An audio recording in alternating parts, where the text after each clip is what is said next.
இருமல் வர்றதுக்கு காரணம் என்னன்னு நினைக்கிறீங்க? அதுக்கும் மனசு தான் காரணம். இப்போ யாருக்கெல்லாம் தன்னை கவனிக்கல, தன்னோட பேச்ச கேட்கல, தன் மேல யாரும் அக்கறை காட்டல அப்படின்னு நினைக்கிறப்போ, அதுக்கு அவங்க ஏதாவது கத்தி நான் இருக்கேன் அப்படின்னு காட்டணும்ல.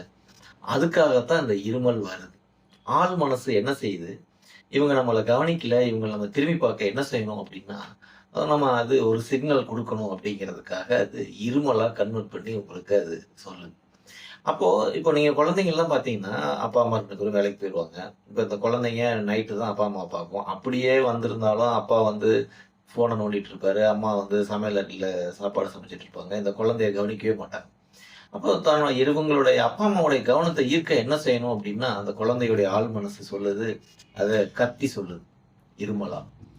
அப்படிங்கிறப்போ உடனே இந்த குழந்தை இரும ஆரம்பிச்சோனே, அப்பா, அம்மா 2 பேரும் வந்து, ஐயோ! குழந்தைக்கு என்ன ஆச்சுன்னு சொல்லி அந்த குழந்தைய கவனிக்கிறாங்க. அது மேல அக்கறை செலுத்துறாங்க. உடனே டாக்டர்ட்ட கூட்டிட்டு போறாங்க. அப்படி இருக்கப்போ அந்த குழந்தையுடைய ஆழ் மனசு சமாதானம் ஆயிடுது. அந்த சமாதானம் ஆக, ஆக இருமல் சரியாயிருது. நீங்க மருந்து குடுத்து சரி பண்றதுங்கிறதெல்லாம் இல்ல. குழந்தை மனசு சமாதானம் ஆக, ஆகவே இருமல் தன்னால சரியாயிடும்.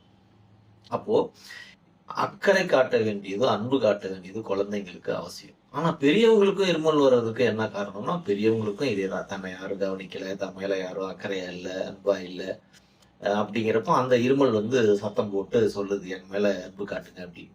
அப்போ இதுக்கு தீர்வு என்னன்னா, நம்ம நம்ம மேலேயே அன்பு செலுத்திக்கிறது தான்.